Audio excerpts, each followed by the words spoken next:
Hey, what's up guys, it's Apollo Uchiha here back with a new part of What If Naruto Had Asuras Memories. And before continuing this, if you haven't, please leave a like and subscribe to my channel if you like the content of this channel. And without further ado, let's continue our story. Her current state was not one Naruto would consider fit for burial. He started removing the senbons one by one. Suddenly, he heard a gasp. He halted his actions and listened carefully. He could have mistaken. There was no point in raising his own hopes, only to have them shattered again. But unmistakably, Sayuri's chest was raising and falling slowly, while she took a deep breath. Her eyes snapped open, much to Naruto's surprise and relief. "Sayuri!" Naruto cried happily, hugging the seemingly revived girl. Though the Uchiha was secretly enjoying the warmth of his embrace, she was starting to find it hard to breathe. "Dobe!" she choked out. "Can't breathe." "Sorry," Naruto said, releasing her from his grip sheepishly. A thought occurred to him before he entered Sage of the Six Paths mode, utilizing his yang power to heal her wounds. Instantly, it left him drained. It was him who collapsed into her chest, making her sigh as she stood up slowly with the blonde in her arms bright as smile. "Let's go back. I'm so done with this mission," Sayuri stated. Sakura could not help but agree. Kakashi was too tired to say anything and simply picked up the two corpses, carrying them along with them, so they could receive a proper burial. Within 2 days, stories of Naruto's heroism spread far and wide across the country. His usual in combating the tyranny of Kato and gathering the villagers through Inari was well received by the population of Nami, who named him the Nami no Yu, Hero of Wave. The other members of Team 7 were celebrated as well, of course, but none as much as Naruto. Only 12, and he already gotten his first title. "You're really something else, Naruto. You already gotten your first title, eh?" Kakashi thought when he first heard of the news. The moniker of his came in handy when he went to retrieve his sword days later. "Come on, let's go," came the voice of Shino Akeba over sounds of hammering.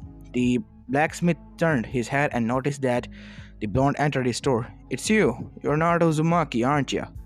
Naruto raised an eyebrow. "How did you know?" "I don't believe I disclosed my name in previous meeting of ours." Akeba chuckled. "Oh, who doesn't know your name these days? You're the Hero of Wave." Naruto took that tidbit of information in his stride and replied, "My reputation precedes me. Is this appropriation response, I suppose?" "Blah, who am I kidding? With all this formality, let's get down to the business, Shino-san." "That's more like it," said the blacksmith as he took out two swords from his forge. The first was Chukoto, which had a black scabbard and matching hilt and was a large size than a normal Chikoto. "This is what I call the Kusunagino Tusurugi, grass-cutting sword. Of course, it has none of the special properties granted by the legendary Kusunagi, but it is very durable and can cut through most of the things. Plus, the blade is made of chakra metal, so the user can apply chakra flow." Akiba declared with pride. "I made it exactly as your friend requested it to be, so there won't be any problems. As for yours, the second sword was pitch black with trims of grey, feeling evenly balanced when he held. It had a black hilt connected to a hand guard that dropped down on the right side. Attached to his elongated area of his hand guard was part of the blade, which was completely black, like the rest of the sword, and outlined in a light grey. This I call the Ameno Murakumo no Tsurugi, Celestial Cloud Gathering Sword. My greatest masterpiece yet," the master blacksmith announced. Naruto's sweat dropped. "That's a cool name and all, but is there something shorter for it?" The man thought for a while before replying. "You can also call it Elucidator, for it cuts through even the thickest, darkest to bring light." "I'm not exaggerating, you could try." Naruto shrugged and brought the sword to a dark corner of the store. Indeed, the blade itself seemed to emanate a dim glow of its own. When swung, it effect behind a trail of light that could potentially blind enemies. Anyways, as for its properties, I made it such that it was heavy enough to be wielded by you but not others. Thus, it may feel balanced to you, but its properties hard to use for someone else. Also, given its weight, there is a lot of momentum behind the swings, which is why I designed the handle to retain your grip and prevent it from flying away. Akiba explained. "The blade itself is extremely durable. I broke 3 anvils shaping it. The material is melted from adamantium and chakra metal, so it glows in reaction to your chakra, and chakra flow works with it too.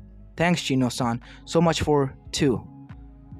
Naruto asked while returning the swords to his adamantium sheath. They are completely free of charge, the black mage said. Naruto replied, those two are fine swords. They can fetch a high price. I must pay for them, or it will be a waste of your time and effort. Akuba shook his head. Take them as a gift for your valiant heroism. If you truly wish to repay me, please promise that you will use the swords for good, like what you did for our country. Do this and the swords will never fail you. Your debt will then be repaid to me. Naruto opened his mouth but then closed in acceptance of his gifts. Thank you, Shino-san. I will never forget this. Neither will I. For your service to my country. See you again, Uzumaki Naruto. Dazuna's house. Yo, Sayuri, here's your Kusunagino Tusurugi. Naruto shouted from downstairs. When the Uchiha had peeked over the parapet, he tossed the Chukoto up the stairs. She caught the spinning sword and examined it as she descended the downstairs case. It's a beautiful work of art. I'm gonna train with it now. Same for my sword, Naruto replied, and they went separate ways in the forest.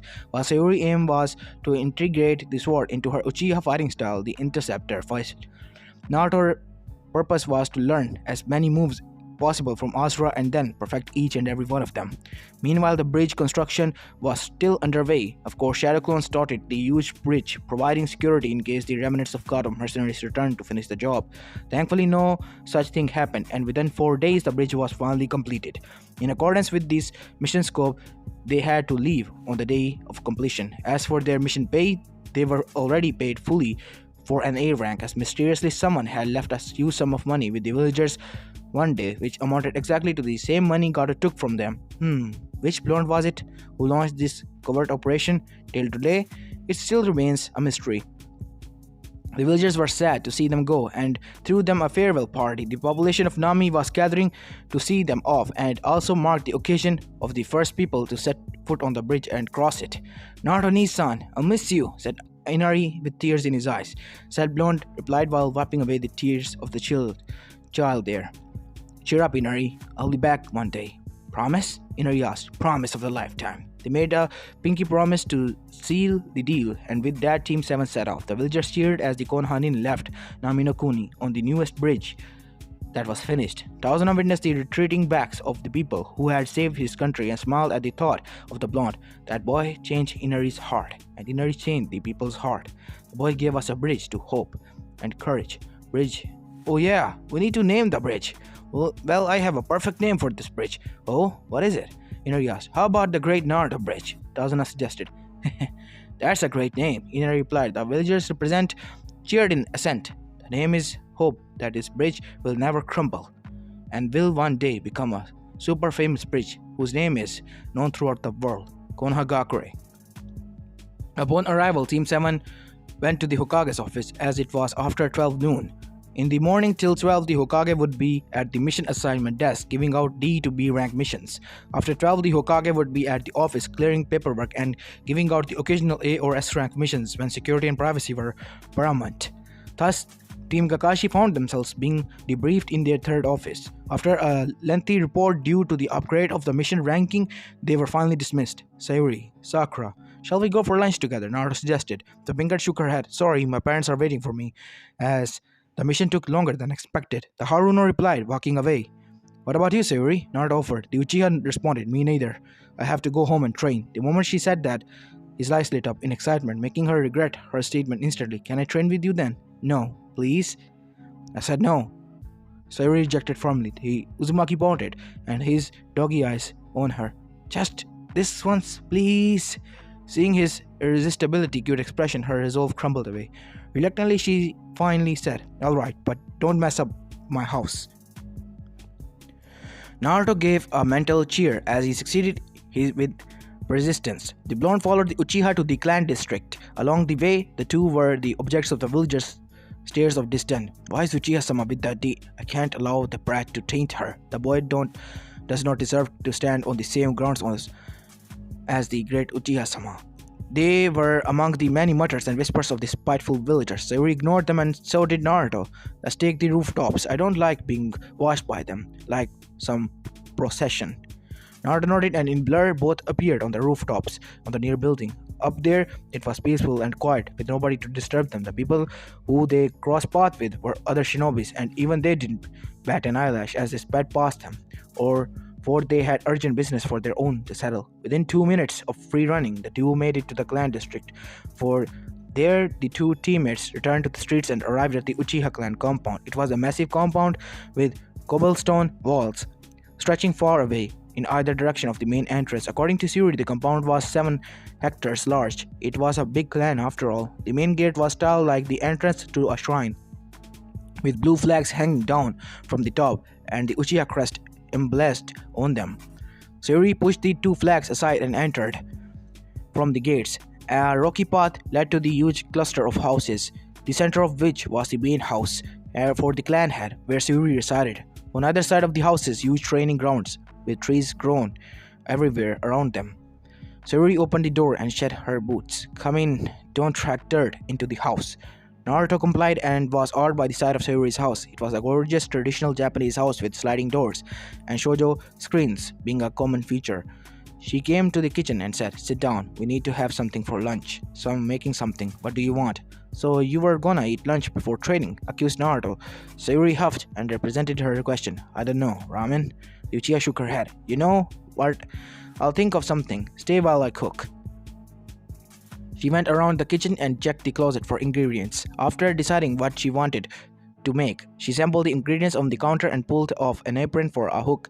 With that, she got to work. Naruto observed the girl in daze as she moved efficiently about the kitchen, her apron swaying in the wind with a graceful footsteps. Her hips looked like they were sashing on purpose, making her look incredibly sexy. Almost as if the blonde slapped himself mentally. Had he really just thought of his teammate like that? But could it be? Nah, she hated his guts after all, with all the dope and Ursoton Kachi thing going on.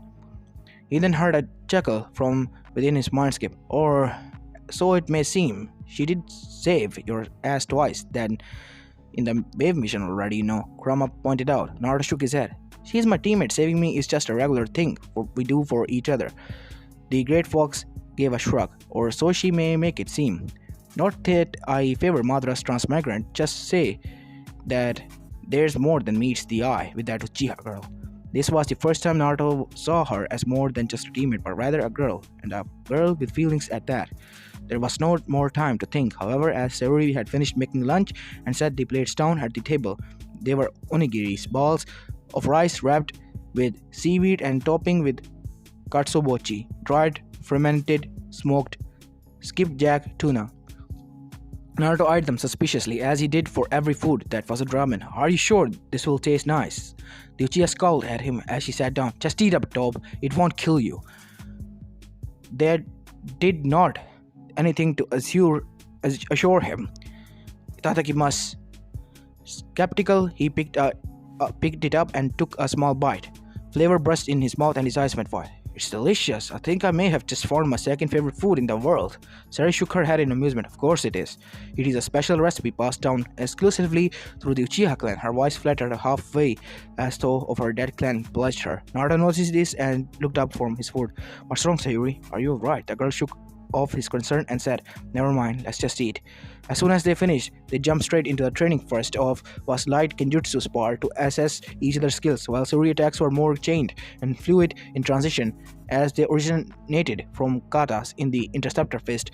Naruto's moves were much more isolated but deadly in their own right due to his speed and power. As such, the Uchiha decided to teach Naruto some forms and stances as well as how to combine his movements. The Uzumaki on the other hand taught Sayuri how to improve and vary her strength and speed to confuse the enemy instead of striking too much of the katas, which could increase predictability should an enemy have encountered it before. Both agreed that the precision was of utmost importance. Next was a normal spar to test each other's taijutsus and ninjutsus. Clearly Naruto was more adept in taijutsu, and even with the Sharingan, it was hard for her to predict his next movement. They were chaotic but powerful, as his nickname Maelstrom suggested. Asuras' fighting style, after all, was tailored to counter the powerful eyes of his older brother. However, in ninjutsu, Naruto fell short. While the blonde had a larger arsenal, Sayuri techniques were more powerful in terms of destruction. With such evolutions complete, they decided to exchange jutsus and katas. "I'll teach you the Uchiha Ryu Hagasa no Mai, Uchiha style Halo dance. one of my clan's famous Kenjutsu techniques, most famous but put to use of Senshin no Shisui, Shisui of the body flicker, a famous Uchiha. This jutsu involves chakra flow, so I suppose I'll have to teach you that first. So I will explain. Chakra flow refers to both the flowing of chakra and through an object as well as any technique that increases the potency of a weapon by flowing chakra through it. Usually, elemental chakra is used to flow through bladed weapons in order to either dramatically increase their various pre-existing properties or to gain additional advantageous effects. The user must be touching the tool to initiate chakra flow, but directing contact with the weapon is not necessary to maintain chakra flow. Sayuri read it from her clan scroll. Wind chakra is used in order to increase the sharpness of bladed weapons, so much so that in the hand of an inexperienced user, even small blades are capable of piercing substantial rocks easily, leading to the assertion that this chakra is unparalleled offensively in close and mid-range fights.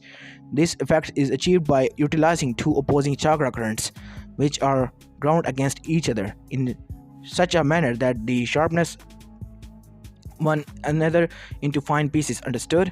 Naruto nodded. Lighting chakra as applied to weapons provides an increased cutting power similar to that of wind, with the additional of including numbness. However, this is instead achieved by inducing high frequency vibrations within the object. Earth chakra seemingly increases the defensive power of the object to its utmost limits by further reinforcing the inherent properties of the material involved. This results in the material becoming as hard as diamond and an increase in the overall destructive power of physical attacks.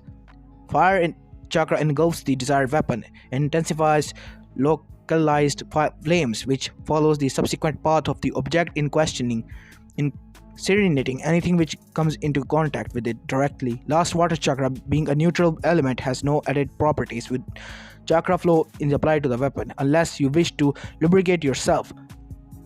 It doesn't really see a point in applying Suiton chakra to a weapon or yourself. Not a smart, kinky. Sari blushed, ignoring his comment, and she continued. So, for the Halo dance, it applies Katon chakra flow to your sword. When released in the correct manner, swipes will create waves of flames which will fly to enemy. The blonde boy soaked up the information like a sponge. After a demonstration, he replicated the movements but was unsuccessful in producing anything but a small flame. Thus, the Uchiha deduced that the chakra control had to be fine-tuned even further from the current level before he could move on to the chakra flow. They spent the rest of the day practicing chakra control. In fact, for the next few weeks after the daily D-rank missions, they would stay back together and keep on practicing until they could bring both their chakra control to a suitable standard. Certainly, mastery would take a long time, but for now, his chakra control was adequate after 3 weeks of practicing his chakra control with shadow clones, and just that, by then he had completed approximately 5 years and 9 months worth of chakra control exercises due to his daily 100 shadow clones abuse. Finally, he was able to move on the technique itself. On the third try, he was able to produce a great coat of flames around his blade. It took another week for training before he finally managed to fling it with sufficient accuracy. He was overjoyed upon completing the technique so much that he even treated Sayuri to an ice cream. He couldn't wait to use it on a mission in real combat situation. Naruto's prayers were answered when his team returned from yet another captured the Demon Cat mission. Dainanaha, it's been a month since your last C-rank mission. So this time I'm assigning you guys another, the aged Hokage announced. Yatta, Naruto cried. Sayuri and Sakura smiled too. It had been a while since they last had a proper mission and their combat skills were getting rusty. This mission was assigned by the Fire Daimyo himself, in the faith that we would be able to complete the mission without fail as with our track records. Thus, it is important that you do not fail, for the reputation of Konoha is at stake. Is that clear? Hi, Hokage-sama. Team Kakashi chorused. It was obviously an important mission if it involves the feudal lord of Fire Country. This was getting interesting. On to the mission details. The Fire Lord is holding his birthday party tomorrow evening. Many distinguished guests will be there as well, making it a huge target for any enemies wishing to eliminate the dignitaries present. Therefore, he has hired us for protection to act as bodyguard, and particularly one of the team members had to be able to play an instrument. Hiruzen briefed. This is because he does not want to cause an alarm to his guest. As such, he wants every bodyguard to be disguised as guests, with the one who can play the instruments disguised as one of the musicians present. Understood? Team 7 nodded. But who can play the instruments? Inquired Naruto. Blushing, Sakura raised her hand. I play some shamisen. The Hokage continued. You are the only shinobi left in our forces who can play an instrument and is not currently engaged in a mission. Thus, I chose you for a mission for this time. Besides, seeing how you guys handle the mission of to wave, I can tell that the Genin team is far from ordinary in terms of combat powers. In the rare event where a Jonin is involved, I'm sure between your three special eyes, two healers and combined teamwork, you can deal with that. Am I wrong? These have shook their heads. Good, so don't disappoint me, or the daimyo and the Madam Shijimi is already outside after collecting Tora. You guys are also to escort her back to the capital. Dismissed. For the second time, Team 7 left the entire way. Madam Shinji was chatting about life in the capital. Fortunately, they left their sensei to entertain the talkative woman. By the time they arrived at capital, it was already 8 at night. First stop, they stopped at the Fire Daimyo's palace. It was a lavishly decorated palace with the reception hall filled with fancy furnitures and paintings that were perhaps used to start conversations on their acquisitions. The floor were carpeted with red velvets, leading to other rooms which were similarly decorated. In the main hall itself, a platform rose above the rest of the room where the throne was located. There the feudal lord sat while awaiting the arrival of his guests. It was in the very room that Team 7 bowed down to the supreme ruler for the Fire Country, his only equal being the Hokage. Please rise. The Fire Daimyo requested. His wives had already departed from their group and sent to her husband's side. As I'm sure Hokage Dono has briefed you guys, my birthday party tomorrow will involve many important guests. Therefore, I would appreciate if you guys disguised yourself to be as inconspicuous as possible. Your faces are surely easily recognizable. Sharingan no Kakashi, Nami no Yue. Thus I am giving you guys an allowance to buy the clothes you need. You can keep the clothes and whatever money is left. Thank you, Daimyo-sama. Team 7 chorused. For now, I have arranged for your accommodation at a hotel. Please rest well for tomorrow. With a bow, the Team 7 retreated after being given the address to the hotel. The Daimyo seems like a nice man. Even know of our monikers, Naruto said once they left the palace. Kakashi shrugged. The Daimyo keeps a close tab on his shinobi. They came to the address and found a grand hotel almost as luxurious as the palace. If they had to guess, it was for foreign degenerates and other VIPs. They were assigned to a penthouse suite with 2 bedrooms and 2 beds each. Obviously, the males couldn't sleep in the same rooms as the females, so they split by genders. It was a rather trying day for everyone as they hit the sack as soon as possible. The next day, Naruto woke up to Kakashi shaking him vigorously. Seeing that his eyes were open, the Jonin spoke. Wake up, Naruto. Sakura and Sayuri are already waiting for us downstairs. The boy sat up with the unfamiliar sheets and remembered that he was on a mission. Almost like a stark contrast to his earlier state, he leapt out of the bed into the bathroom. As soon as he brushed his teeth and packed the bed, he left with Kakashi for the first floor, where breakfast was held in buffet style at the hotel restaurant. Sayuri and Sakura were already seated having maple syrup pancakes. The 2 males got themselves 2 servings of the same food and sat down with the girls. Between bites, which seemed passed through the mask, Kakashi ordered, "We shall begin planning after breakfast." The Genin nodded in unison. Team 7 returned to the suite and began planning. Kakashi took out a piece of paper and mapped out the main hall where the feudal lord birthday party was being held. Marking the platform with a cross, he said, "Sakura, as one of the musicians, you will be positioned here on the platform. This will be a good vantage point to the guest. Check for any suspicious activity." The Pinker nodded. Kakashi crossed one of the shoujo screens positioned near the daimyo's throne and continued, "I'll be standing here disguised as one of the daimyo's butlers. If any of you 3 notice anything suspicious, signal to me and I'll relay the message to the others." "What about us?" asked Naruto. "You and Sayuri will be disguised as a couple, one of the guests. This will allow you to move freely among the crowd while remaining uninterrupted by any curious guest, as you two were busy doing stuff couples do." Naruto raised an eyebrow. The logic was done and sound, but it would be slightly awkward to work with Sayuri in that way. To the surprise, Uchiha didn't complain and instead asked, "What is our attire?" "Even the practical one. I'll leave that choice up to you guys, but keep in mind that they must fit your role. Now let's go back and do some shopping, Kakashi replied. The four took the daimyo's allowance and left to the suite. Later, Sakura got a pink floral kimono and a green obi to match. She performed a henji into an older woman who looked 25, resulting the pretty mature and formal appearance. Kakashi got a tuxedo from his butler role and combed his hair forward, such that he looked like his father, Hatake Sakumo, the legendary Konoha no Shirokiba, Konoha's White Fang, said to be on par with the Desentu no Sani, legendary Three Sanin. The two left first as they were to be at the party preparing beforehand. Naruto had acquired a black coat with an indigo long-sleeved collar shirt, over which was a grey vest. He also donned black pants, a purple belt, and a dark blue fingerless gloves. Concealed beneath his coat was the Ameno Murakumo no Tsurugi. To fit his clothes, he applied a henji to look like what he possibly would appear like in the future. As for Suri, she bought a simple strapless backless for the party black dress for the party, applying a henji to look like an older version of herself as well. Being a female Uchiha, she was already blessed with natural beauty, but seeing her gorgeous body was just too much for Naruto. For Kami's sake, she looked like Mikoto, who was a pretty hot lady herself. The Uchiha noticed him checking her out and scowled. "What are you staring at, Tobe?" Naruto rubbed the back of his head sheepishly and let it out. "Nothing, you're just looking very beautiful, Sayori-chan."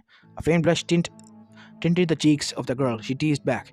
"Is that right? Well, you're pretty handsome yourself, Whisker Kunz." She drawled out the nickname and was rewarded with an embarrassed expression of Naruto's face. Perhaps he was sensitive with his whiskers. Whatever the case was, they were about to be late for the party if they did not leave now, for it started at 5. Sayori spoke. "Come on, the party's about to start. Remember, keep your eyes on the enemies." The blonde nodded firmly as he locked the suite door behind them. He then offered her his arm. "Shall we?" The Uchiha took it and both strode to the palace, where an unknown enemy lay ahead.